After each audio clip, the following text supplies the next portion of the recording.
एक सेकंड, हाँ। तो ये बहुत सारे दर्शन हैं, जितने भी दर्शन हमको दिखाई देते हैं, जितने भी, इवन जो क्रिश्चियन फिलॉसफी है, मुस्लिम फिलॉसफी है, सारे के सारे हम उनको बाहर से ही देखते हैं, लेकिन उनमें भी दार्शनिक तत्व हैं। और उन दर्शन तत्व में क्या क्या चीजें पाई जाती हैं कि जानने का काम कैसे होता है, कि जानने का काम कैसे होता है और जानने में क्या क्या चीजें आती हैं। ठीक है, तो जानने में जो चीजें आती हैं उसको बोलते हैं वस्तु तत्व मीमांसा।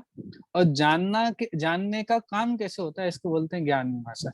अभी जो हमारा विषय चल रहा है वो वस्तु तत्व मीमांसा का चल रहा है। मतलब जो जो चीजें जानने में आ जाती हैं उनका क्या स्वरूप है, अर्थात वस्तुओं का क्या स्वरूप है, जो भी चीज हमारे ज्ञान का विषय बनती है वो क्या है। तो उसके बारे में हमारा वर्णन चल रहा है कि द्रव्य, गुण और पर्याय, इससे पूरा विश्व बना हुआ है। जो भी हमको दिखता है वो द्रव्य गुण पर्याय के बिना नहीं है। हर एक चीज वो द्रव्य गुण पर्याय स्वरूप की है। द्रव्य भी है वहां पे, गुण भी है और पर्याय भी है, हर चीज में द्रव्य गुण पर्याय है। ये विषय चल रहा है।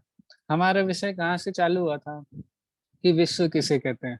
तो विश्व की परिभाषा आई थी कि 6 द्रव्यों के समूह को या अनंत द्रव्यों के समूह को विश्व कहते हैं। फिर परिभाषा आई थी द्रव्य किसे कहते हैं, तो उसका भी उत्तर आया था कि गुणों के समूह को द्रव्य कहते हैं। फिर गुण किसे कहते हैं, तो गुण की परिभाषा आई थी जो वस्तु के सर्व भागों में एवं उसकी सर्व अवस्थाओं में पाया जाता है, उसको कहते हैं गुण। फिर पर्याय किसको बोलते हैं, तो जो परिणमन होता है, जो अवस्था होती है, उसका नाम पर्याय है। गुणों के परिणमन को पर्याय कहते हैं। अब इतनी सारी विषय वस्तु चली थी, तो इनके थोड़े डिटेल में भी हम आए। देखो, जब छोटे बच्चों को पढ़ाते हैं तब तो हम ऊपर ऊपर से सामान्य रूप से सामान्य रूप से बता देते हैं। लेकिन जब अभी तो बड़ों की क्लास चल रही है, हाँ, तो बड़ों की क्लास में बच्चे भी बैठे हैं, लेकिन बड़े बच्चे बैठे हैं, समझदार, जो ज्यादा समझदार बच्चे हैं वो बैठे हैं। तो अब इनके लिए और डिटेल करना आवश्यक हो जाता है, जिससे वो उस विषय को और अच्छे से समझें। ठीक है, तो अब हमने सामान्य द्रव्य गुण पर्याय की परिभाषा पढ़ ली थी, लेकिन अब उनके भेद प्रभेदों की भी चर्चा प्रारंभ हो चुकी है। तो गुणों के भी भेद किए, तो गुणों के भेद कौन कौन से किए थे। गुण भी 2 प्रकार के होते हैं, सामान्य गुण, विशेष गुण। जो सभी द्रव्यों में पाए जाते हैं वो तो कहलाते हैं सामान्य गुण, और जो सभी द्रव्यों में ना पाए जाते अपितु विशेष द्रव्यों में पाए जाते हैं, जो गुण सभी द्रव्यों में ना पा करके कुछ कुछ द्रव्यों में पाए जाए, या एक ही द्रव्य विशेष में पाए जाए, जाति विशेष के द्रव्यों में पाए जाए, तो उसको बोला था विशेष गुण। अब एक बहुत अच्छे प्रश्न चला था कि सामान्य गुण, विशेष गुण किसे कहते हैं। ये तो ठीक है, उनका कार्य क्या है ये भी हमने देखा था, लेकिन इनको जानने के क्या लाभ है, सामान्य गुणों को जानने का क्या लाभ है और विशेष गुणों को जानने का क्या लाभ है, ये विषय भी हमने कर लिया था। पीडीएफ मैंने ग्रुप पे सेंड कर दिया। उस पीडीएफ में प्रश्न नंबर 17 चल रहा है, पेज नंबर है हमारा 56। पीडीएफ का पेज नंबर है 56 और बुक का पेज नंबर है 111। जिनके पास बुक हो वो बुक में पेज नंबर 111 निकाल लें। पीडीएफ में पेज नंबर 56 है। वहां पे प्रश्न नंबर हमारा, हेलो, मेरी आवाज नहीं आ रही है क्या, क्योंकि एक मैसेज आया है जिसमें लिखा है कि नो वॉइस। हेलो, मेरी आवाज आ रही है क्या?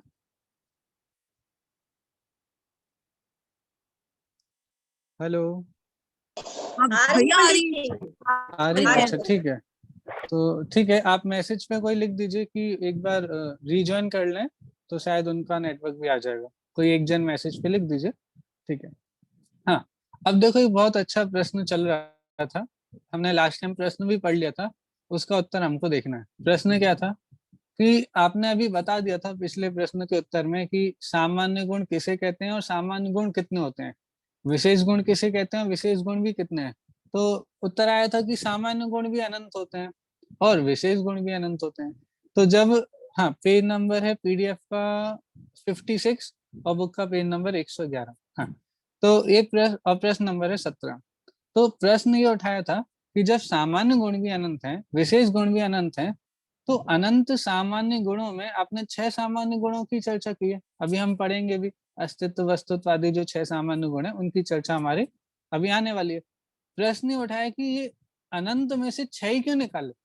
भाई अनंत सामान्य गुण है ना, जो सभी द्रव्यों में पाए जाते हैं, जीव में भी, पुद्गल में भी, धर्म, अधर्म, आकाश, काल और जीव में भी सभी जीवों में, आप में, हम में, सिद्धों में, अरिहंतों में, एक इंद्रिय जीव में, पंचेंद्रिय पशुओं में, हाँ, जो निगोद में जीव है उसके भी, नरक में जो जीव है उसके भी, सभी द्रव्यों में समान रूप से जो गुण पाया जाता है उसको बोला सामान्य गुण। और उनके, और वो होते हैं अनंत, लेकिन अनंत होते हैं, लेकिन आपने कितने बताए? 6, सिर्फ 6 बताए। हाँ, तो एक तो अनंत होते हैं तो 6 ही क्यों बताए? तो भैया अनंत हम बताएंगे कैसे? हाँ, अनंत आपको बता नहीं पाएंगे और आपको याद भी नहीं रहेंगे, तो उन्होंने थोड़े से बता दिए। ठीक है। और दूसरा फिर एक प्रश्न आया कि भाई जब अनंत सामान्य गुण हैं तो फिर 6 आपने बताए हैं, तो ये 6 को इसी क्रम में क्यों रखा? 2 प्रश्न थे, 6 ही क्यों बताए और इनको इसी क्रम में क्यों बताया? पहला अस्तित्व क्यों रखा? सबसे पहले आपने अस्तित्व गुण की बात क्यों की? सबसे पहले प्रदेशत्व की करते भाई, कोई ना कोई आकार होता है, हम तो सबसे पहले उसके शेप और साइज को देखते हैं। हाँ, तो भाई वैसा प्रश्न, बहुत सिंपल सा प्रश्न है कि आपने 6 अनंत सामान्य गुणों में से सिर्फ 6 की ही बात क्यों की, और बात 6 की तो इसी क्रम में क्यों की, क्रम भी आगे पीछे क्यों नहीं किया? तो इस प्रश्न का उत्तर हमको देखना है प्रश्न नंबर 17, पेज नंबर 111। देखो मैं फिर से प्रश्न पढ़ता हूँ, आप सभी का रिवीजन भी होगा। देखिए प्रश्न नंबर 17, जबकि सामान्य गुण अनंत हैं तथा सभी एक समान अनंत सामर्थ्य संपन्न हैं, तब फिर अस्तित्व आदि 6 गुणों को ही तथा अस्तित्व, वस्तुत्व आदि इस क्रम से ही क्यों बताया जाता है? ठीक है, प्रश्न क्लियर हो गया। जब सारे के सारे सामान्य गुण है और सब गुण बराबर होते हैं, ऐसा तो नहीं होता कि एक गुण बड़ा है एक गुण छोटा है, तो जब सब बराबर है तो फिर ये क्रम क्यों भी, किसी को पहले किसी को बाद में, ऐसा क्यों? तो ये उत्तर है। देखिए ये प्रश्न है, उत्तर हम देखते हैं। देखिए सामान्य गुण अनंत होने पर भी तथा सभी गुण एक समान होने पर भी अनंतों को कहना, समझना, समझाना शक्य न होने से एक विशिष्ट प्रयोजन को मुख्य कर अस्तित्व आदि 6 गुणों को प्रस्तुत क्रम में से कहा जाता है। वह विशिष्ट प्रयोजन निम्नलिखित है। देखो सबसे पहला पॉइंट ये बताया कि भाई अनंत में से 6 ही क्यों बताए? क्यों? क्योंकि भाई अनंत को नहीं बता सकते, ना तो कह सकते, ना समझा सकते, ना आप समझ सकते, ना आप जान सकते। वे केवली भगवान, जिनको केवल ज्ञान है, सर्वज्ञ हैं जो, वो तो अनंतों को जान लेंगे। हम तो छद्मस्त जीव हैं, हमारी जो मेमोरी कार्ड है ना वो लिमिटेड है, वे उसमें कितना चाहे आप भर लो, ऐसा पॉसिबल नहीं है। हमारी एक लिमिटेड आता है ना भी, किसी का 2 GB का मेमोरी कार्ड, अब 2 GB की तो बात आजकल चलती नहीं, 64 GB की मेमोरी होती है, 128 GB की मेमोरी होती है। ऐसे भी हमारी भी मेमोरी है, इसमें अनंत नहीं आ सकता, आएगा तो थोड़ा लिमिटेड आएगा। ठीक है, तो बोलते हैं भाई अनंतों को समझाना पॉसिबल नहीं है, इसीलिए थोड़े से जो मुख्य मुख्य हैं, और वो भी जो प्रयोजन को सिद्ध करने वाले, जिनसे हमारा एक पर्टिकुलर प्रयोजन सिद्ध होता है, उन गुणों की चर्चा यहाँ पे की गई है। अब हमको क्या समझना है कि भाई वो 6 आपने जो कहे उनसे क्या प्रयोजन सिद्ध होने वाला है? जो 6 सामान्य गुणों की चर्चा है उनसे हमारा क्या प्रयोजन सिद्ध होने वाला है, और उसका वही क्रम क्यों रखा गया? देखिए देखो कहानी के माध्यम से, उदाहरण के माध्यम से बात आएगी, देखना। जब हमें कोई व्यक्ति किसी पदार्थ के संबंध में समझाना चाहता है, तब हमारा सबसे पहला प्रश्न यह होता है कि वह पदार्थ है भी या कि नहीं। भाई सबसे पहला प्रश्न क्या होगा कि जिस पदार्थ के बारे में भाई आप बात कर रहे हो, बताना चाह रहे हो, जैसे अभी हम विशेष गुण की बात कर रहे हैं, मैं सीधे सीधे विशेष गुणों के बारे में बताना चालू कर दूं, तो आपका सबसे पहले प्रश्न होगा कि भाई ये विशेष गुण या सामान्य गुण की चर्चा चल रही है, तो ये होते भी हैं नहीं? हाँ? यदि होते ही नहीं है, हवा में ही बातें बना रहे हो, तो क्यों बना रहे हो, क्यों बता रहे हो? हमारे पास इतना समय नहीं है कि बिना मतलब की बातें हम सुनते रहें। तो सबसे पहले जिस चीज के बारे में बात करते हैं, हम सबसे पहले देखते हैं कि उसकी वास्तविकता में स्थिति है या नहीं, वो है भी या नहीं है। ठीक है, तो सबसे पहला प्रश्न है कि वह पदार्थ है भी कि नहीं। यदि वह पदार्थ वास्तविक ना हो, तो हवाई महल जैसी या शेख चिल्ली के सपनों जैसी बातों में उलझने के लिए हमारे पास समय नहीं है। इस शंका के समाधान हेतु आचार्य देव ने सर्वप्रथम अस्तित्व गुण बताया है। वे कहते हैं कि हम तुम्हें जिस पदार्थ को समझाना चाहते हैं उसमें एक ऐसा गुण विद्यमान है जिससे उसकी सत्ता अनादि अनंत शाश्वत रहती है। इसके कारण पदार्थ वास्तविक वस्तु है, काल्पनिक नहीं। क्लियर हुआ क्या पॉइंट कह रहे हैं कि भाई आप जिस पदार्थ को बता रहे हो वो है या नहीं, तो उस वो पदार्थ है, उसकी सत्ता है। हम हवाई फायर नहीं कर रहे हैं भी, कुछ भी बातें नहीं कर रहे हैं, शेख चिल्ली के सपने नहीं दिखा रहे हैं कि भी कुछ जो है ही नहीं उसकी बातें कर रहे हैं, कल्पना लोक में ले जा रहे हैं, जो जो वस्तु का अस्तित्व नहीं है उसके बारे में बातें करने लगे। भाई ऐसा नहीं है। हम जिसकी बात कर रहे हैं वो पदार्थ रूप में विद्यमान है, उसकी सत्ता है। ठीक है, काल्पनिक वस्तु की बातें नहीं कर रहे हैं। तो इसके लिए सबसे पहला अस्तित्व को सिद्ध किया जाता है। ठीक है, अब आगे देखिए। इस पर से हमारी शंका यह होती है, जब आपने बता दिया हाँ वो पदार्थ है, ठीक है, तो अब शंका हो रही है। इस पर से हमारी शंका यह होती है कि ठीक है, वह पदार्थ वास्तविक सही, परंतु जगत में ऐसे भी अनेक पदार्थ हैं जो वास्तविक होने पर भी व्यर्थ होते हैं। यदि आपके द्वारा बताया जाने वाला पदार्थ भी ऐसा ही व्यर्थ हुआ, तो उसे समझने के लिए हमारे पास समय नहीं है। इस शंका के समाधान हेतु आचार्य देव ने वस्तुत्व गुण बताया। वे कहते हैं कि हम तुम्हें जिस पदार्थ को समझाना चाहते हैं उसमें वस्तुत्व नामक एक ऐसा गुण विद्यमान है जिसके कारण पदार्थ कभी व्यर्थ होता ही नहीं है। वह सदा अपने लिए पूर्ण सार्थक प्रयोजनभूत कार्य ही करता है और वह कभी निरर्थक बेकार नहीं होता है। देखो लॉजिकली समझा रहे हैं। सबसे पहले क्या था कि भाई जिसकी बातें कर रहे हैं वो है भी या नहीं, तो उन्होंने बोला हाँ भाई हम जिसकी बातें कर रहे हैं उसका अस्तित्व है, वो है। तो बोला भाई ऐसे तो बहुत सारे पदार्थ होते हैं, बहुत सारी चीजें होती हैं, अब सबके बारे में हम थोड़ी ना आपसे बात सुनेंगे, सबके बारे में सुनना हमारे पास इतना समय नहीं, दुनिया में तो कितनी चीजें हैं, कितनी चीजों के बारे में हम सुनेंगे। तो कुछ ऐसा बताओ जिससे हमारा कोई प्रयोजन सिद्ध होने वाला हो। हाँ, हमारा व्यर्थ नहीं होना चाहिए, हमारा समय व्यर्थ नहीं होना चाहिए, कुछ प्रयोजन हमारा सिद्ध होना चाहिए। ठीक है, तो उसके लिए बताया कि भाई कोई भी पदार्थ ऐसा नहीं है, जितने भी पदार्थ हैं उसमें कुछ ना कुछ, उसमें प्रयोजनभूत कार्य हर समय होता है। क्या बात कही, प्रत्येक पदार्थ में हर समय प्रयोजनभूत कार्य होता है। और ये किस गुण से सिद्ध होता है, वस्तुत्व गुण से। तो दूसरा गुण कौन सा है, अस्तित्व के बाद वस्तुत्व है और प्रयोजनभूत है। पहले में था है, पदार्थ की सत्ता है, उसका अस्तित्व है।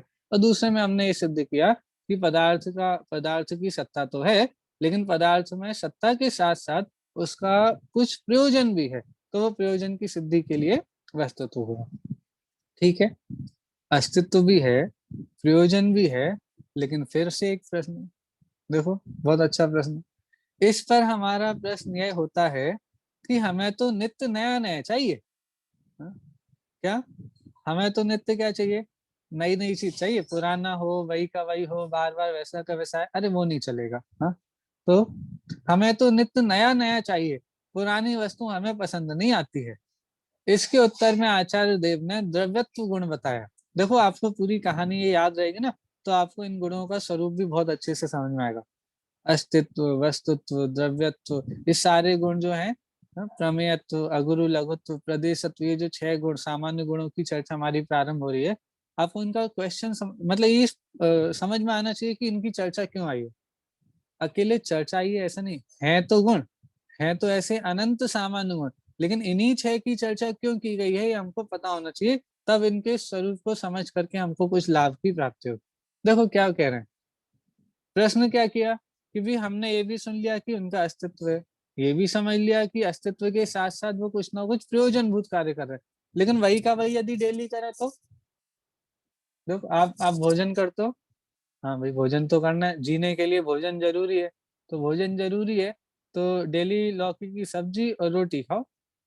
अरे भाई जीने का काम तो उससे हो जाएगा, नहीं हो जाएगा, अरे हो तो जाएगा, लेकिन हमारा मन नहीं लगेगा। हमको वही नई वही की वही चीज डेली मिलती रहे ना, तो हमारा मन नहीं लगेगा। हमको तो चाहिए कुछ नया। हाँ? आज सुबह कुछ बनाया तो शाम को कुछ दूसरा चाहिए, नया चाहिए, यदि वही का वही रहेगा तो हमारा मन नहीं लगेगा। तो वैसे यहाँ पे प्रश्न किया कि भाई हमको तो कुछ नया नया चाहिए, वस्तु जो जानने में आ रही है उसमें भी कुछ नया होना चाहिए, वही की वही पुरानी चीजें हमको पसंद नहीं आती। तो इसके उत्तर में कौन सा गुण है, द्रव्यत्व गुण। क्या कह रहे हैं इसमें, वे कहते हैं कि हम जिस पदार्थ को समझाना चाहते हैं उसमें एक द्रव्यत्व नामक ऐसा गुण विद्यमान है जिसके कारण उसमें प्रति समय नया नया कार्य ही होता रहता है। हाँ, पुरानेपन के लिए उसमें कहीं अवकाश ही नहीं है। इस गुण के कारण कोई भी कार्य एक समय भी पुराना नहीं होता है। क्या कहा, क्या कहा? द्रव्यत्व गुण के कारण से हर द्रव्य में हर समय नया नया कार्य हो रहा है, हर समय नया नया कार्य, पुराना कार्य नहीं है भाई। जो पुराना कार्य था वो तो गया, अब जो कार्य दिख रहा है वो नया है। हर समय नया नया कार्य। अरे हमको तो पुराना दिखता है। अरे पुराना नहीं है वो, आपको भले ही पुराना दिख रहा हो लेकिन वो पहले था क्या? नहीं था। जो अभी है वो अभी है, कल देखोगे कल भी वो नहीं रहेगा, कल कुछ नया आएगा।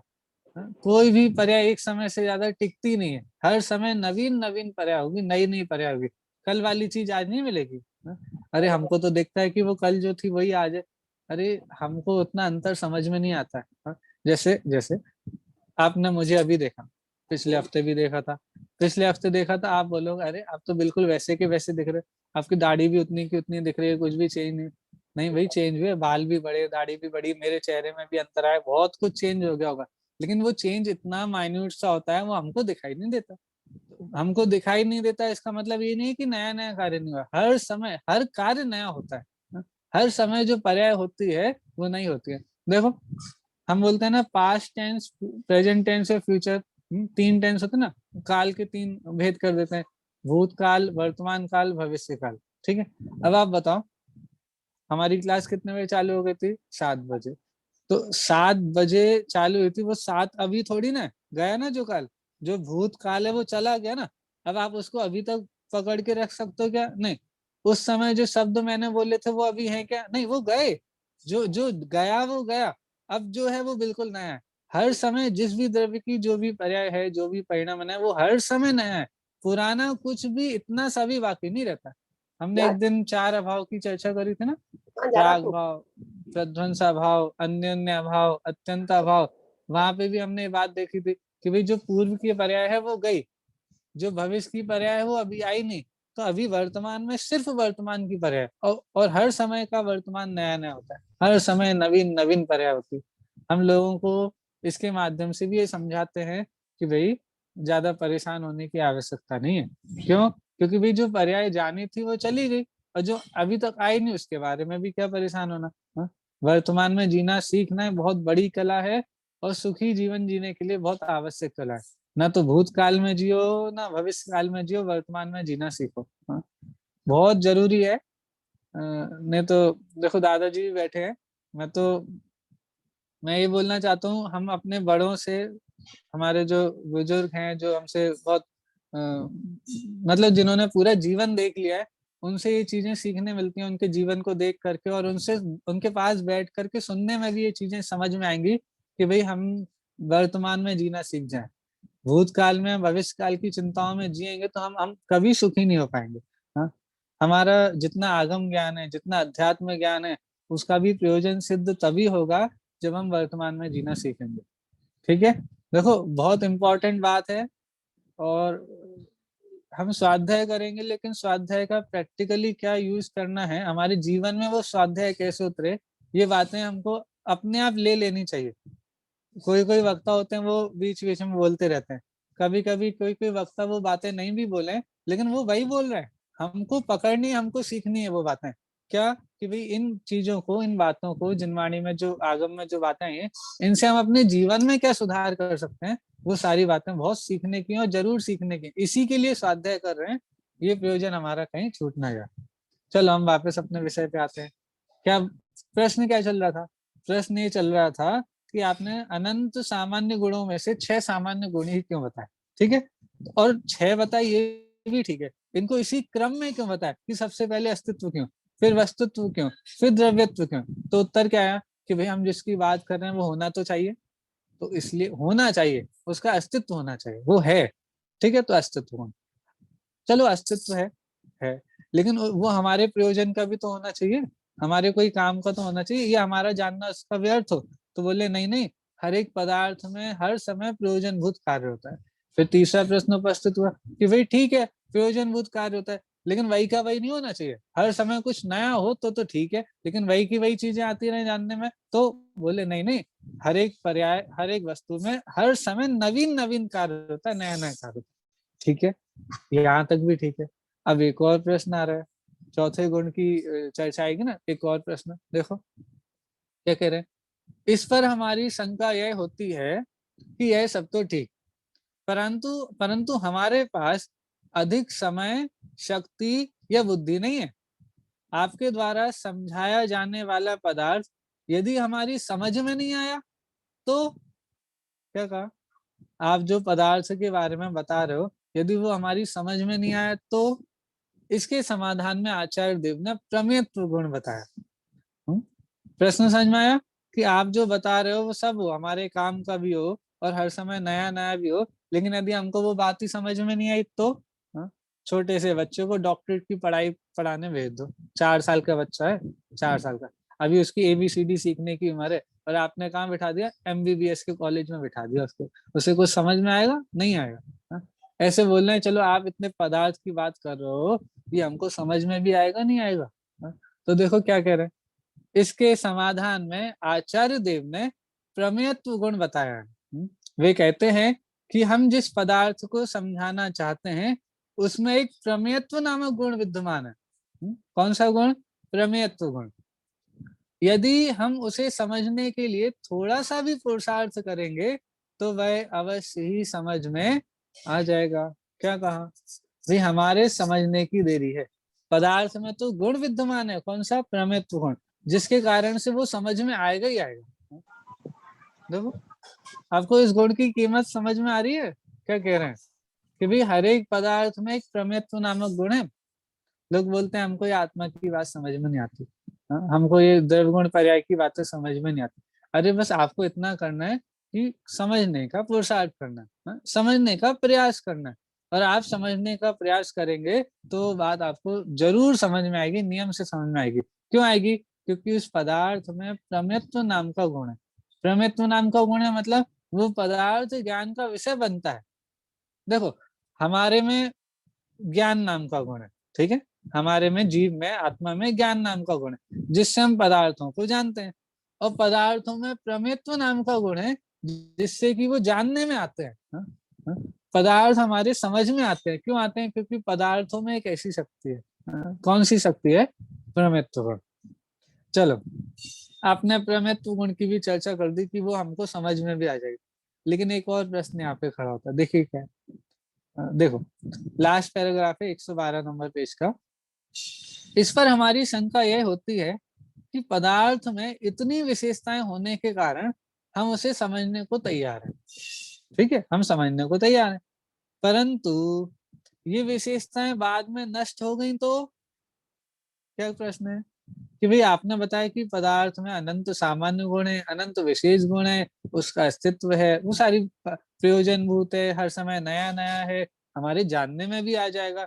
लेकिन भैया आप हमें अभी जैसा समझा रहे हो, जैसी विशेषताएं उसके बारे में बता रहे हो, वो सब बाद में चला गया तो? हाँ? जैसे होते हैं ना, बच्चे होते हैं, छोटे से बच्चे होते हैं तो खूब बचपना होता है, हाँ, हम उनके साथ खूब खेलते हैं, उनको खूब खिलाते हैं, सब करते हैं। बड़ों को खिलाते हैं क्या? नहीं। क्यों?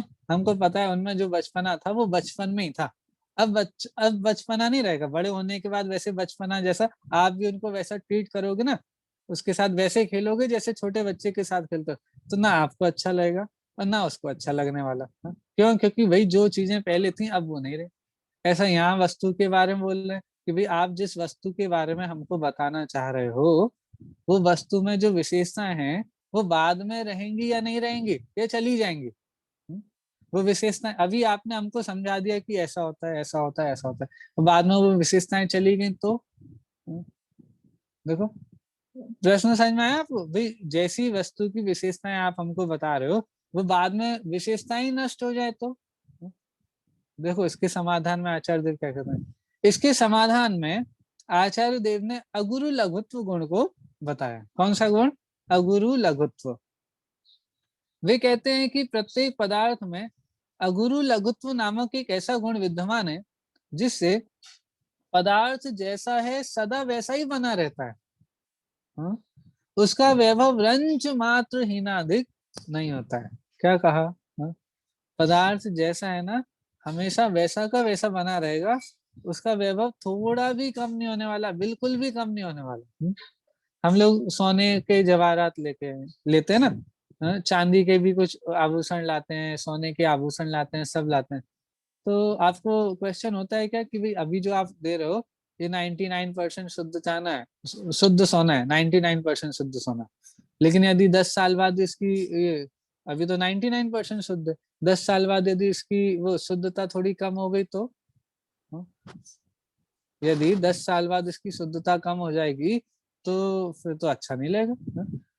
प्रश्न होता है ना, हम बोलते हैं, हम कोई भी सामान खरीदते हैं, भैया ये कितना चलेगा, कैसा चलेगा, जल्दी खराब तो नहीं होगा, या खराब तो नहीं होगा, हम ये क्वेश्चन पूछते हैं, हाँ? जैसा है वैसा बना रहेगा या नहीं रहेगा, हाँ? क्योंकि भाई आप अपना समय शक्ति सब उपयोग सब खर्च कर रहे हो, सब जान रहे हो, सब कर रहे हो, और उसको समझ रहे हो, लेकिन अभी आपने समझा और 10 दिन बाद उसका स्वरूप बदल जाए, उसके बाद स्वरूप चेंज ही हो जाए, हाँ? तो फिर आपको कैसा लगा, भाई हमने तो इतने समय शक्ति सब लगाया और ये तो बदल गया, हाँ? जैसे होता है ना, दुकान पे जिनके भी बिजनेस होते हैं, बिजनेस में नए नए लड़के लगाए जाते हैं, ठीक है, जब भी काम चालू होता है तो नए लड़के लगे। अब आपने कितने 6 महीने तक उनको सब सिखाया, सब कराया, ठीक है, उन्होंने भी आपके बिजनेस में अच्छा हेल्प किया, 6 महीने तक बहुत अच्छे से दिल लगा के काम किया, और 6 महीने बाद वो छोड़ के चले जाए तो आपको कैसा लगेगा, अरे भाई हमने 6 महीने पूरी मेहनत करी, सब समझाया, सब किया, और ये छोड़ के चले गए। अब जो नए लगे उनको फिर से 6 महीने तक समझाना पड़ेगा, हाँ, और पूरी तरह से नए तरीके से समझाना पड़ेगा, तो हमको वो बात समझ में नहीं आती है। हम चाहते हैं कि जो भी हो वो वैसा, वो उसका स्वरूप वैसा बना रहे, चेंज नहीं हो जाए। ऐसे ही यहाँ पे हमको 6 द्रव्यों द्रव्यों के बारे में भी, ऐसी पदार्थों के बारे में भी यह प्रश्न उपस्थित हुआ कि भाई हम जिन पदार्थों को जान रहे हैं, समझ रहे हैं, उनका स्वरूप कहीं चेंज नहीं हो जाए, आज कुछ और बाद में कुछ हो तो बात नहीं बनेगी भाई, हाँ? ऐसा नहीं होना चाहिए कि स्वरूप ही बदल जाए। तो बोलते हैं भाई निश्चिंत रहो, बिल्कुल निश्चिंत रहो। आचार्य देव कहते हैं बिल्कुल निश्चिंत रहो, जैसा पदार्थ का स्वरूप है वो वैसा का वैसा रहने वाला है। हम चेतन है ना, हम जानने का काम करते हैं, तो हमारा जानने का काम कभी बंद हो जाएगा, अरे नहीं नहीं बहुत सर्दी हो जाती है ना तो हमारा दिमाग थोड़ा काम करना बंद हो जाता है, हाँ? अरे भाई कभी नहीं होगा, जो आपका स्वभाव है वो आपका स्वभाव कभी भी जाने वाला नहीं है, हाँ? हमारा स्वभाव, हमारी विशेषताएं कभी हमसे दूर होने वाली नहीं। अरे कोमा में चले गए तो जानने का काम बंद हो जाएगा क्या, अरे नहीं होगा, हाँ? जो जीव का स्वभाव है वो जीव का स्वभाव सदा काल बना रहेगा। ये कौन से गुण से पता चला, ये पता चला हमको अगुरु लघुत्व गुण से, ठीक है। आपको ये भी पता चल गया कि जो विशेषताएं हैं वो हमारी वैसी की वैसी बनी रहेंगी। लेकिन फिर भी हमको एक प्रश्न है, क्या प्रश्न है, देखो आखिरी प्रश्न। तब फिर हमारी शंका यह होती है कि भले ही पदार्थ स्वयं से नष्ट भ्रष्ट ना हो, परंतु हमारे शत्रु कोई कम थोड़ी ही है, हाँ? कितने सारे शत्रु हैं, हाँ? हमारे शत्रु कोई कम थोड़ी है। यदि उन्होंने नष्ट भ्रष्ट कर दिया तो, यदि हमारे शत्रुओं ने हम पर अटैक कर दिया, हमको कुछ खतरा पहुंचा दिया, हमको नष्ट कर दिया, तो भाई उनसे बचने का भी कोई उपाय है क्या? हम स्वयं तो नहीं होंगे, हमारा स्वभाव तो बना रहेगा, ये तो ठीक मान लिया हमने बात, हमारा स्वभाव हम बना रहेगा, उसमें कुछ कमी नहीं होगी। लेकिन भाई हम अपनी तरफ से कोशिश कर रहे हैं, लेकिन यदि किसी दूसरे पार्टी ने आके कुछ कर दिया तो, जो ड्राइविंग करते हैं ना, ड्राइविंग, दो 2 व्हीलर हो या 4 व्हीलर हो या कोई भी हो, हाँ, उसमें दो चीजों का ध्यान रखा जाता है। एक तो आप कैसे चला रहे हो इसका भी ध्यान रखा जाता है, हाँ? अपनी सुरक्षा के लिए भी सही चलाओ, दूसरे की सुरक्षा के लिए भी सही चलाओ, भाई आप अपनी सुरक्षा के लिए भी गाड़ी सही से चलाते हो और दूसरे की सुरक्षा के लिए भी सही से चलाते हो। कभी कभी क्या होता है, हम तो अच्छे से चला रहे हैं, लेकिन यदि सामने वाले को अच्छे से चलानी नहीं आती तो भी हमारा नुकसान हो जाएगा, और यदि हम अच्छे से नहीं चलाएंगे तो भी नुकसान होना है। तो वैसा प्रश्न यहाँ भी है कि भाई हमारी तरफ से तो हमारे स्वभाव का कुछ भी बिगड़ने वाला नहीं, लेकिन यदि किसी दूसरी पार्टी ने अटैक कर दिया तो, हाँ, तो क्या होगा, कोई शत्रु शत्रु खूब है, हाँ? हम बोलते हैं हमारे कितने शत्रु हैं भाई, अनंत जो कर्म परमाणु है, हाँ? हम पढ़ते हैं ना, अहो जगत गुरुदेव सुनिए जिन अरज हमारी, वो है ना जो देव स्तुति, उसमें आप पढ़ो, क्या पूरी शिकायत करने बैठे हम भगवान से, किन की, हमारे शत्रुओं की। कौन है हमारे शत्रु, कर्म, हाँ? कर्मों की पूरी सेना है हमारे पीछे पड़ी हुई है, तो हमने भगवान से उनकी शिकायत की है। तो यहाँ पे बोल रहे हैं, वैसे ही प्रश्न कर रहे हैं कि इतने सारे तो हमारे शत्रु हैं, इन्होंने हमारे स्वभाव के बिगाड़ दिया तो, कुछ कम कर दिया तो उसके उत्तर में ये प्रदेशत्व होना। देखो इसके समाधान में आचार्य देव ने प्रदेशत्व गुण बताया। वे कहते हैं कि प्रत्येक पदार्थ में प्रदेशत्व नामक एक ऐसा गुण विद्यमान है जिसके कारण किसी दूसरे का उसमें प्रवेश ही संभव नहीं है। उसमें प्रवेश किए बिना वह पदार्थों को नष्ट कैसे कर सकता है, अर्थात नहीं कर सकता। क्या बताया कि भाई सबकी अपनी अपनी बाउंड्री है। भाई आपका अपना घर है, पड़ोसी का उसका घर है, तीसरे का उसका घर है, चौथे का उसका घर है, सबके अपने अपने घर है और सब अपने अपने घर में रहते हैं। तो जब सबकी अपनी अपनी बाउंड्री बनी हुई है, सब अपने घर में ही रहते हैं, अपने प्रदेशों में ही रहते हैं और तुम्हारे प्रदेशों में कोई आ नहीं सकता, तो फिर क्यों, किस बात का डर है? भाई जैसे इंडिया की बाउंड्री है, तो इंडिया की बाउंड्री में पाकिस्तान की सेना आ जाती है तो हमको अपनी पूरी सीमा की सुरक्षा आदि सब करनी पड़ती है, ठीक है। लेकिन यहाँ तो बोल रहे हैं भाई ऐसा खतरा है ही नहीं, कोई तुम्हारी बाउंड्री में आ ही नहीं सकता। आपके जो प्रदेश है उसमें किसी और का प्रवेश है ही नहीं। एक बड़े पंडित साहब की रचना है आदरणीय रविंद्र पंडित जी की, आज अद्भुत छवि निज न्यारी। उसमें एक लाइन है, निज प्रदेशत्व रूपी किला है जो कभी ना किसी से विदा है। क्या कहा? निज प्रदेशत्व रूपी किला है जो कभी ना किसी से विदा है। कितनी अच्छी बात है भाई, आपका जो एक किला है ना, आपकी जो प्रदेशत्व रूपी गुणों से जो एक किला बना हुआ है, उसमें कभी कोई प्रवेश कर ही नहीं सकता। पहले के जमाने में ऐसा होता था, एक राजा अपना किला बनाता था। पहाड़ियों पे भी किले बने, ज्यादातर किले तो पहाड़ियों पे ही बने होते हैं। क्यों? क्योंकि भाई पहाड़ी पे चढ़ाई करना कठिन होता है, कोई कोई दूसरा राजा आक्रमण करने भी आएगा तो हमको दूर से ही पता चल जाएगा। वो यदि पूरी सेना को लेकर के आता है तो हमको पहले ही पता चल जाएगा, लो भाई वो सेना लेकर के आ रहा है, तो हम अपनी तैयारी कर लेंगे। और उसको भी पहाड़ पे चढ़ाई करने में, किले तक पहुंचने में, किले के भी 10-10 गेट होते हैं, इतनी मोटी मोटी दीवारें होती हैं, कोई कुछ नहीं कर पाएगा। ऐसे यहाँ पे बोल रहे हैं, हमारा कौन सा किला है? हमारा प्रदेशत्व रूपी गुण का किला है। और इस प्रदेशत्व रूपी गुण के किले में कोई भी दूसरा पदार्थ प्रवेश नहीं कर सकता। अब जब कोई प्रवेश ही नहीं कर सकता तो हमको नुकसान कैसे पहुंचाएगा? देखो, ये अभी हम अकेले ऐसा मत समझना है गुणों की बात चल रही है मतलब कुछ और बात चल रही है, किसी और की बातें चल रही है। ये हम सबकी बात चल रही है, हम सबकी। हम जीव द्रव्य हैं, ऐसे पुद्गल द्रव्य, ऐसे सारे द्रव्य हैं। सभी द्रव्यों में सामान्य रूप से पाए जाने वाले गुण है, सभी द्रव्यों में पाए जाने वाले गुण, और सब में बराबरी से पाए जाने वाले गुण। ऐसा नहीं है कि भाई कुछ लोगों में तो अच्छे से पाए जाते हैं वाले गुण, अच्छी मात्रा में पाए जाते हैं, हम में और आप में थोड़े थोड़े कम पाए जाते हैं, इसलिए लोग हमको परेशान कर लेते हैं। नहीं, ये गुण सब में पाए जाते हैं, बराबरी से पाए जाते हैं। अरे इनमें तो विभाव रूप परिणमन भी नहीं होता है, इनका तो हमेशा स्वभाव रूप परिणमन चलता है। क्या कह रहे हैं? ऐसे 6 सामान्य गुण तो बताए, ऐसे अनंत हैं। और इन 6 सामान्य गुणों की चर्चा बताते हुए ये हमारे प्रश्न का भी समाधान हो गया कि इन 6 को इसी क्रम में क्यों बताया गया। देखो मैं आखिरी पैराग्राफ पढ़ता हूँ, फिर इसको एक बार रिपीट कर दूंगा आपको। देखो, उपर्युक्त 6 विशेषताओं को समझ लेने पर हम पदार्थ को समझने के लिए तैयार हो जाते हैं। अतः आचार्यों ने इनसे अधिक गुण बताकर हमें व्यर्थ में उनमें उलझाने का निरर्थक श्रम नहीं किया। किसी नए पदार्थ के संबंध में प्रायः इसी क्रम से हमारे अंदर शंकाएं उत्पन्न होती हैं। अतः आचार्य देव ने उनके समाधान रूप में प्रस्तुत गुणों का इसी क्रम से वर्णन किया है। तो मुझे तो पता नहीं ऐसा क्यों विचार आ रहा है। मैं भी अपनी एमए की पढ़ाई कर लिया, पीएचडी की तैयारी कर रहा हूँ, ठीक है। अब पीएचडी जब आप करते हो तो आपको पूरा प्रपोजल लिखना पड़ता है, पूरी रिसर्च करनी होती है, ठीक है। ये मुझे ये 6 सामान्य गुणों को पढ़ के अब ऐसा लग रहा है कि अब मुझे रिसर्च कैसे करनी है पता चल गया। कैसे?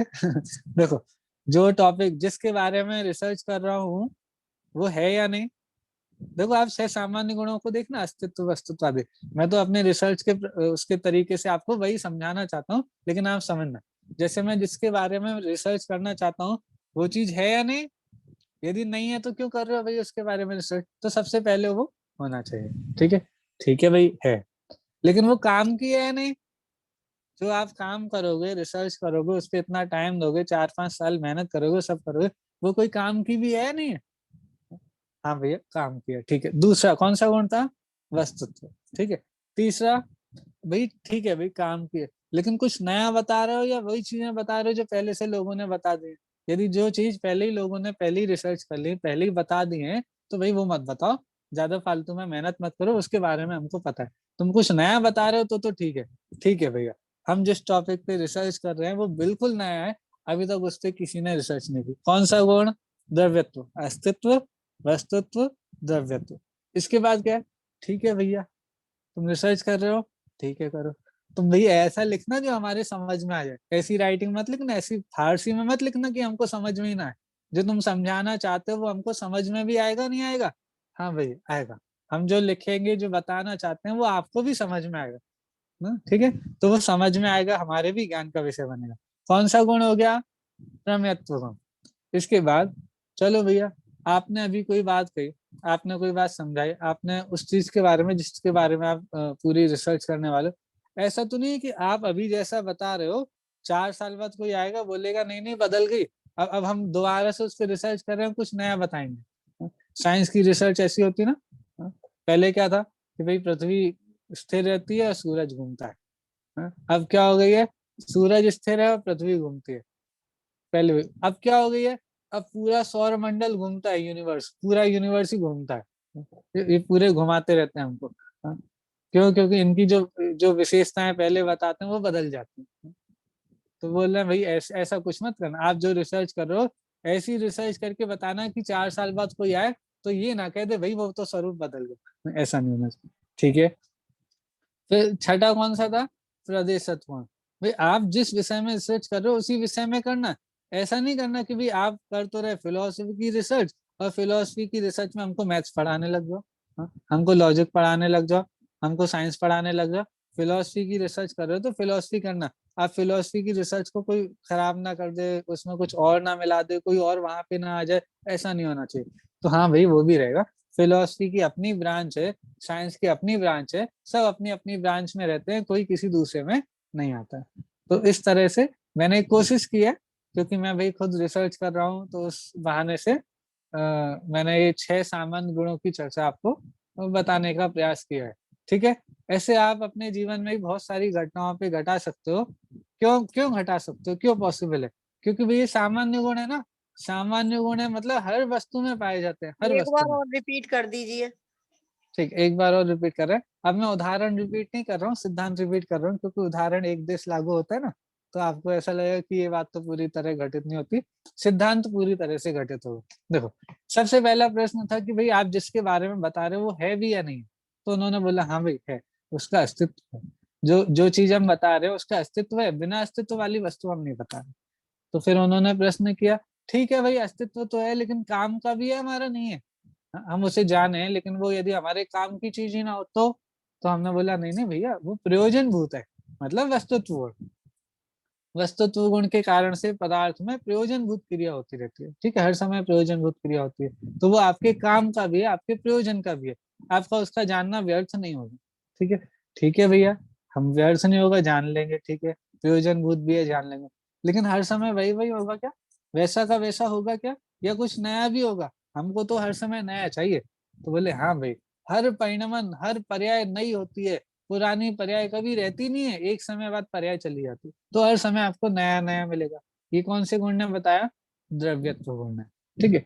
फिर प्रश्न होता है कि अरे अरे अरे, आप पदार्थ का स्वरूप जो बता रहे द्रव्यत्व हो। गुण परिणमनशील है मतलब। हाँ, जिस गुण के कारण पदार्थ का हर समय परिणमन होता है, ठीक है। हाँ। परिणमन होता है, जैसे नदी होती है ना, आप नदी में पैर रखोगे तो वही पानी आपको कभी भी टच नहीं होगा। एक बार पैर रखा, अगली बार पैर रखोगे ना तो नया पानी आएगा। वो जो पानी पहले आपके पैरों को टच किया था, बहती हुई नदी की बात कर रहे हो, तालाब की बात नहीं कर रहा हूँ, नदी की बात। नदी में तो पानी बहता है, तो बहते हुए जल में आप पैर रखोगे तो आपको हर बार नया पानी स्पर्श होगा। क्यों? क्योंकि एक समय जो स्पर्श हुआ वो चला गया, फिर अगले समय पैर रखा, फिर नया पानी आके स्पर्श होके गया, तो हर समय नया नया रहेगा। ऐसी द्रव्यत्व गुण के कारण से वस्तु द्रवित होती है, परिणमनशील होती है, हर समय परिणमन होता है, नया नया परिणमन होता है। हाँ? तो नया नया परिणमन होता है, इसीलिए नया नया मिलेगा। बासे का काम यहाँ पे बिल्कुल नहीं है। हाँ? सुबह का शाम को तो छोड़ो, एक समय पहले जो था वो अगले समय नहीं मिलेगा, अगले समय भी नया मिलेगा, ठीक है। सोचो, थोड़ा विचार करो। हमारे सिद्ध भगवान यहाँ इस विश्व में तो है नहीं, अभी हमारे इस मध्य लोक में तो है नहीं, कहाँ पर है? सिद्ध शिला पर। कहाँ पर? सिद्ध शिला पर। कितने टाइम के लिए है? शादी अनंत काल के लिए, कभी वापस नहीं आने वाले, कभी हाँ भी। हाँ। तो वहां पे वही की वही चीज होती है क्या, वहीं पे बस सिद्ध शिला में वहां पे विराजमान है बस। अरे वहां वही पे भी अकेले पर्णमन विराजमान, होता है, वहां पर भी परिणमन में पर्णमन होता होता है। है। और हाँ सुख भोगते हैं, अनंत सुख को भोगते हैं, और हर समय नया नया अनंत सुख भोगते हैं। हाँ हाँ हर हाँ भैया समय नया नया अनंत सुख। हाँ हाँ जी। भैया, हाँ। सादी अनंत या अनादि अनंत? साध्य अनंत, एक सिद्ध भगवान होंगे वो तो साध्य अनंत है। ठीक है, सारे सिद्ध भगवानों की अपेक्षा से बात करेंगे तो अनादि अनंत। सिद्ध शिला अनादि अनंत है। ठीक है, सिद्ध शिला अनादि अनंत है। लेकिन सिद्ध भगवान, एक सिद्ध भगवान तो साध्य अनंत है ना। क्यों? क्योंकि उन्होंने पहले तो संसार में थे। ठीक है, संसार में थे, फिर मोक्ष मार्ग पर चले, मोक्ष मार्ग पर चल करके वो उन्होंने अरहंत अवस्था प्रकट की, अरहंत अवस्था प्रकट करके फिर उन्होंने सिद्ध अवस्था प्रकट की। तो जो चीज प्रकट की जाती है तो उसकी आदि हुई ना, शुरुआत हुई, तो वो सादि, स आदि, आदि मतलब शुरुआत, और स आदि मतलब आदि सहित। ठीक है, तो उसकी शुरुआत तो है, लेकिन सिद्ध अवस्था कब तक रहने वाली है? क्या कभी वापस वो इस मनुष्य लोक में या फिर इस लोक में वापस आने वाले हैं? तो कभी नहीं आएंगे भाई। एक बार उन्होंने सिद्ध अवस्था प्रकट कर ली, अब दोबारा अवतार नहीं लेंगे, कुछ नहीं करेंगे, अब तो वो अनंत काल तक वहां पर ही रहने वाले हैं। हाँ? शादी अनंत काल, इसीलिए शादी अनंत। ठीक है, हाँ तो जी। सिद्ध, सिद्ध शिला अनादि अनंत है, क्योंकि भाई हमेशा से सिद्ध है, हमेशा से। लेकिन एक सिद्ध भगवान को देखेंगे तो वो तो शादी अनंत है। ठीक है, हाँ क्योंकि जी। वो अवस्था एक बार प्रकट हुई और एक बार प्रकट होने के बाद अनंत काल तक रहने वाले हैं। ठीक है, चलो, तो हमारी बात कहाँ तक पहुंच गई थी कि हाँ ठीक है भैया, हर बार नया नया भी मिलेगा, लेकिन हमको समझ में आएगा नहीं आएगा? हाँ? तो उन्होंने बोला हाँ भाई समझ में आएगा, हमारे में ज्ञान गुण है, जैसे हमारे में ज्ञान गुण है ऐसे ही पदार्थों में प्रमेत्व गुण है। और प्रमेत्व गुण के कारण से पदार्थ किसी न, वो हर समय ज्ञान का विषय बनता है, किसी न किसी ज्ञान का विषय बनता है। चाहिए कौन? समझने वाला चाहिए। समझने वाला है तो वो समझ में आएगा। ठीक है, ठीक है भाई, ये भी समझ में आ गया कि वो हमको समझ में आएगा। लेकिन हाँ, यदि अभी जो विशेषताएं, अभी उसका जैसा स्वरूप है फिर बदल जाएगा तो हमको फिर से समझना पड़ेगा, फिर बदल जाएगा, हम कैसे समझेंगे, कितने बार समझेंगे? तो बोले नहीं नहीं, निश्चिंत रहो। कैसे निश्चिंत रहो? जो उसका स्वरूप है, जो उसका स्वभाव है, पदार्थों का जैसा स्वभाव है वो सदा वैसा ही रहता है। हाँ? कभी भी उसमें बदलाव नहीं होता। तो इसीलिए आप निश्चिंत रहो, जैसा उसका स्वभाव है वो वैसा का वैसा रहने वाला है। ठीक है, फिर प्रश्न क्या किया कि भाई यदि हम तो स्वभाव जैसा है वैसा रहेगा, लेकिन कोई थर्ड पार्टी आकर के उसका स्वभाव खराब कर दे, तो उसको चेंज कर दे, उसको नष्ट कर दे, उसको भ्रष्ट कर दे, तो हमारा बच्चा वैसे तो बहुत सीधा है, लेकिन ये मोहल्ले वाले बच्चों ने उसको बिगाड़ दिया। हाँ? उनसे बचाना है तो होता है ना, मम्मी मम्मी पापा क्या करते हैं, मम्मी आप, हाँ, मम्मी पापा दोनों चलो, क्या करते हैं कि हमारा बच्चा तो बिल्कुल राजा बेटा है, बिल्कुल सीधा साधा सच्चा सा, इतनी सी भी कमी नहीं है उसमें। अरे ये तो बहुत शैतान है, इतनी शैतानी, अरे हमारा बच्चा बहुत सीधा है, ये तो क्या है गली मोहल्ले के बाकी बच्चों के साथ रहता है ना इसलिए शैतान हो गया, नहीं तो हमारा तो बिल्कुल राजा बेटा है।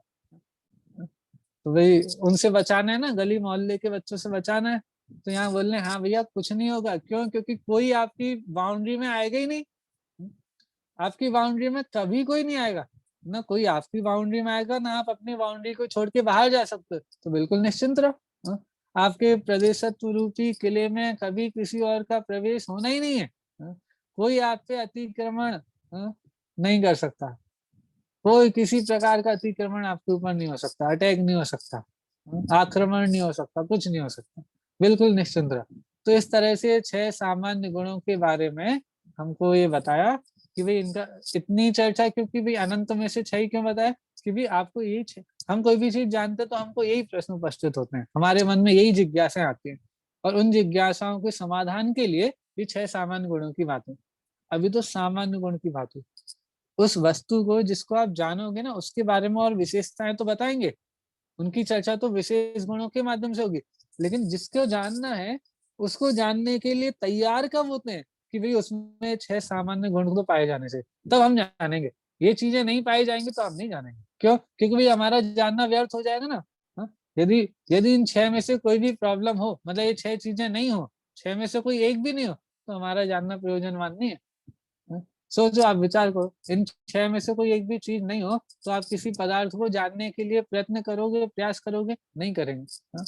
क्यों? क्योंकि भाई हमारा प्रयोजन सिद्ध नहीं होगा। हाँ? इसीलिए बोला कि ये 6 चीजें होंगी तो हम पदार्थ को समझने के लिए तैयार हो जाते हैं। इसलिए आचार्यों ने 6 तो बता दिए और ज्यादा नहीं बताए। ज्यादा उलझना भी कार्यकारी नहीं है, क्योंकि भाई हमारे पास थोड़ा सा तो ज्ञान है, छद्मस्त है ना। तो उन्होंने इन 6 सामान्य गुणों के बारे में बताया। और इसके बाद इनसे हमारा जो विशिष्ट प्रयोजन है, क्या विशिष्ट प्रयोजन है?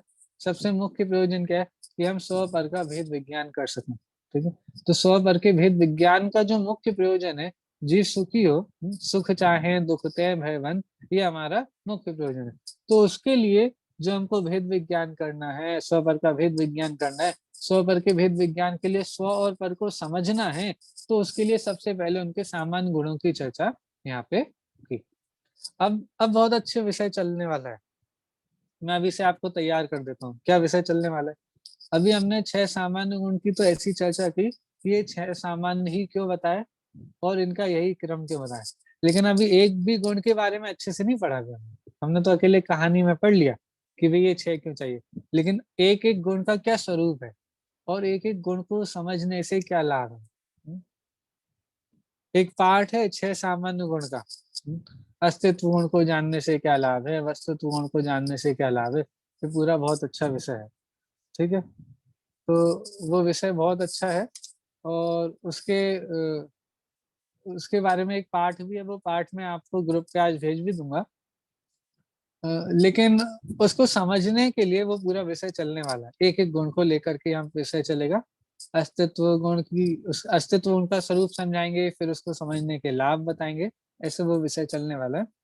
हमारे पास थोड़ा समय है, हम एक क्वेश्चन तो कर ही लेते हैं। देखो,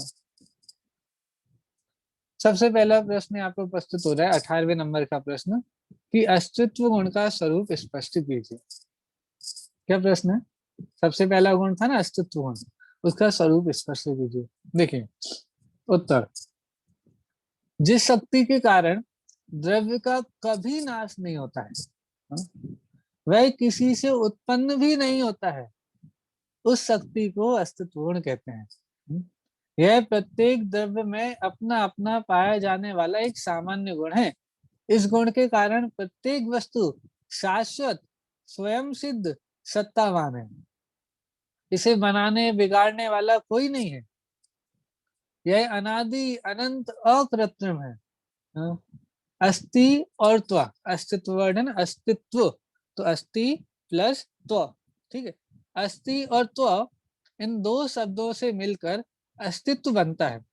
अस्ति का मतलब होता है विद्यमान, मौजूद, ये हो गया अस्ति का मतलब। और त्व मतलब क्या होता है? पना। अर्थात जिस गुण के कारण वस्तु का होनापना, उसकी विद्यमानता, मौजूदगी, हयाती है, वह अस्तित्व गुण है। देखो इतना सारा बहुत अच्छे से स्पष्ट किया स्वरूप। मैं बस उसको थोड़ा सा आपको कंक्लूड करके बता देता हूँ। अस्तित्व गुण मतलब क्या? जिसके कारण वस्तु का अस्तित्व है। अस्तित्व है मतलब वो है, वस्तु है। अब जो चीज है उसको ना तो उत्पन्न किया जाता, ना बनाया जाता, ना उसको बिगाड़ा जा सकता है, उसका कुछ नहीं हो सकता। मतलब ना उसको कोई बना सकता है, ना कोई इसको मिटा सकता है।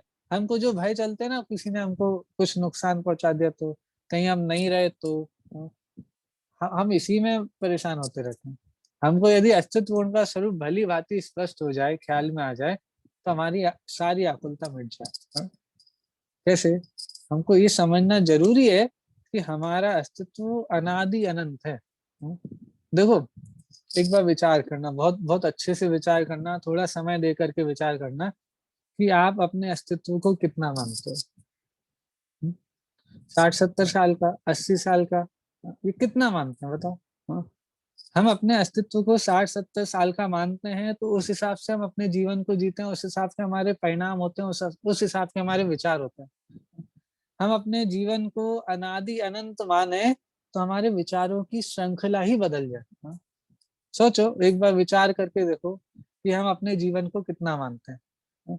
हम अस्तित्व गुण को समझेंगे ना तो हमें अपना जीवन अनादि अनंत मानना पड़ेगा। हम फिर ये नहीं कह सकते हम तो मर जाएंगे 60 साल बाद, 80 साल बाद, ज्यादा से ज्यादा 100 साल बाद, इससे बाद तो हमारा मरण हो जाएगा। अरे भाई आप अस्तित्व गुण को नहीं देख रहे हो, अस्तित्व गुण को देख रहे होते तो ये विचार नहीं आता। क्यों? क्योंकि भाई हमारा मरण कैसे हो सकता है, हमें तो अस्तित्व गुण है। हमको तो हमारा तो जन्म हुआ है, हमको तो हमारे माता पिता ये हैं, उनके द्वारा हमारा जन्म। अरे भाई हम व्यवहार समझते हैं, इस पर्टिकुलर पर्याय में हमारी उत्पत्ति में कारणभूत वो है, लेकिन इसके पहले क्या हम नहीं थे क्या? हाँ? उसके पहले हमारा कोई अस्तित्व नहीं था क्या? हाँ? अरे भाई था, हम अनादि अनंत हैं। हाँ? हम हमारा कभी किसी ने हमको कभी किसी ने उत्पन्न नहीं किया। जो हमारा द्रव्य है ना, हमारी जो वस्तु है, हाँ? जो हमारा अस्तित्व है, वो किसी ने नहीं बनाया, उसका कोई नाश नहीं कर पाएगा। परमाणु बम गिर गया तो, कुछ ऐसा हो गया तो, यहाँ पे बिजली गिर गई तो, हाँ? हम कितनी अनिश्चितताओं में रहते हैं। हाँ? सप्त भय होते हैं ना, सप्त भय, मरण का भय, और भी कितने सारे भय होते हैं, अकस्मात भय। तो ये 6 सामान्य गुण पढ़ेंगे और उसका दृढ़ सिद्धांत, पदार्थ का दृढ़ सिद्धांत होगा। हाँ? वस्तु स्वरूप को समझ जाएंगे, उसका दृढ़ सिद्धांत होगा, तो सप्त भय सब भाग जाएंगे, कोई भय नहीं रहेगा, किसी प्रकार का भय नहीं रहेगा। लेकिन समझना पड़ेगा एक बार। और ये ऐसे देखो, हमारी बहुत बड़ी गलती होती है, हम कैसे समझ लेते हैं, हाँ किताब में लिखा है, जो लिखा है हम समझ गए, ऐसे काम नहीं चलेगा। हम जो वस्तु है ना, हमें अपनी वस्तु को समझना है। हम आत्मा है, हमारी वस्तु में अस्तित्व गुण है, हमारे में अस्तित्व गुण है, और हमारा कभी जन्म नहीं हुआ था, हमारा कभी मरण नहीं होगा, हमारा कभी अस्तित्व खत्म नहीं होगा, हम अनादि अनंत रहने वाले हैं। यहाँ समझना पड़ेगा तो काम आएगा। आप सोचो कि हमने किताब में पढ़ लिया, अब हमारी चलो अब अस्तित्व गुण को समझने के जो जो लाभ थे वो हमको प्राप्त हो जाएंगे, नहीं नहीं, ऐसे नहीं होगा। हमको हमारी वस्तु में समझने पड़ेंगे सारे गुण, और हमारी वस्तु में समझेंगे तो जो लाभ है वो प्राप्त होगा। ठीक है, अभी तो हमने अस्तित्व गुण का स्वरूप समझ लिया। चलो, अस्तित्व गुण को स्वरूप को समझने से क्या क्या लाभ है, 7 लाभ यहाँ पे बताए हैं, सातों तो नहीं पढ़ पाएंगे। चलो एक लाभ पढ़ते हैं, और उसके बाद यदि कोई प्रश्न होगा वो लेकर के हम बात पूरी करेंगे। एक लाभ पढ़ते हैं। प्रश्न नंबर 19 है, अस्तित्व गुण का स्वरूप समझने से क्या क्या लाभ है। उत्तर, अस्तित्व गुण का स्वरूप समझने से अनेकों लाभ हैं, उसमें से कुछ मुख्य लाभ निम्नलिखित हैं। सबसे पहला, हमारी सत्ता स्वयं हमारे अस्तित्व गुण से है। हमारी सत्ता किससे है? हमारा अस्तित्व गुण से है। उसका कभी नाश नहीं हो सकता है। यह समझ में आ जाने पर इहलोक भय, परलोक भय, अगुप्ती भय, आरक्षा भय, अकस्मात भय, वेदना भय, मरण भय, ये 7 भय आदि अनेक भय नष्ट होकर जीवन सहज निश्चिंत निर्भय सुखी हो जाता है। कितना अच्छा अस्तित्व गुण की बात चल रही है। हाँ? अस्तित्व गुण, हाँ, अस्तित्व गुण को समझ में आ गया तो क्या पता चल गया, ना तो हम उत्पन्न हुए, ना हमारा नाश होने वाला है। अब जब नाश ही नहीं होने वाला तो भय किस बात का? आपको भय किस चीज का रहता है? भय मतलब क्या होता है? भय कैसा होती क्यों है? भय इसी चीज का तो होता है ना, कि जो हमारे पास है वो हमसे दूर ना चला जाए, कुछ जो खराब है वो हमारे पास ना आ जाए। 2 चीजों का भय हो सकता है क्या? हमारी अच्छी चीज हमसे दूर ना चली जाए, और कोई खराब चीज जो जो हमारे लिए अनिष्टकारक है, जिसको हम लाना नहीं चाहते, वो आ ना जाए। हाँ? तो 2 चीजों का भय हो सकता है। तो यहाँ बोल रहे हैं, जब आपने अस्तित्व गुण को समझ लिया तो भाई ऐसी बात ही नहीं बची। हाँ? आपका अस्तित्व जैसे जैसे आपका अस्तित्व हमेशा रहने वाला है, ऐसे दूसरी वस्तुओं का भी अस्तित्व हमेशा रहने वाला है। क्या? जैसा अस्तित्व आपका है वैसे समस्त द्रव्यों का है, सब द्रव्य रहने वाला है, किसी भी द्रव्य का नाश नहीं होगा। रहती है ना अकुलता। चलो, हमें हमारी चिंता नहीं, हमें तो हमारे बच्चों की चिंता है, उनका क्या होगा, उनकी जिंदगी अच्छे से चल जानी चाहिए। हम दूसरों की चिंता ले लेके बैठे रहते हैं। बोल रहे हैं भाई सब में अस्तित्व गुण है, आप में अकेले नहीं, सभी में अस्तित्व गुण है। सब सब तो पूरी वस्तु व्यवस्था के बारे में निश्चिंत हो जाओ। अनादि अनंत वस्तुएं अपना अपना परिणमन बिल्कुल बिल्कुल आराम से कर रहे हैं, उनको किसी को किसी की जरूरत नहीं है। हाँ? हमको बस ये बात समझ में आ जाए। देखो, वस्तुओं का परिणमन तो फिर भी वैसे ही होने वाला है, वस्तु का स्वभाव जैसा है वैसा रहने वाला है। हम नहीं समझते तो भी वैसा है, हम समझ जाएंगे तो भी वैसा रहेगा, लेकिन अंतर बहुत बढ़ जाएगा। आप समझ जाएंगे तो आपके जीवन से आकुलता खत्म हो जाएगी। इसीलिए समझना है, हमारे समझने से परिणमन में बदलाव नहीं होगा, हमारे समझने से हमारा दुख दूर हो जाएगा और हम सुखी हो जाएंगे। ठीक है, देखो, और अस्तित्व के बहुत अच्छे अच्छे लाभ जो हमारे जीवन में हमको प्रकट करने चाहिए, होने चाहिए। हम अस्तित्व गुण को समझेंगे तो ये लाभ हमको यहाँ किताब में नहीं, हमारे जीवन में दिखने लग जाएंगे। तो हम और बाकी के लाभ अगली क्लास में पढ़ेंगे। अभी समय हो गया। आप में से किसी का कोई प्रश्न हो तो ले सकते हैं, नहीं तो फिर हम यहाँ मतलब जिनवाणी स्तुति करेंगे। कोई प्रश्न नहीं? ठीक है। विषय बहुत अच्छा चल रहा है, बहुत सिंपल सुंदर चल रहा है। तो ये तो बिल्कुल ऐसा है कि हम इस विषय को पढ़ के खूब मस्त होते जाए, निश्चिंत होते जाए, आकुलता दूर करते जाए। ऐसा विषय है, तो बहुत अच्छा है। जो अस्तित्व गुण रहता है वो 6 द्रव्यों में पाया जाता है। हाँ जी, ये सारे के सारे सामान्य गुण हैं, और ये सामान्य गुण है तो सभी द्रव्यों में पाए जाते हैं, सभी में। ठीक है, चलिए जिनवाणी स्तुति करते हैं। जावाणी के ज्ञान ते सूझे लोकालोक, सुवाणी मस्तक नमो सदा देत हूँ धोक। 9 बार नमोकार।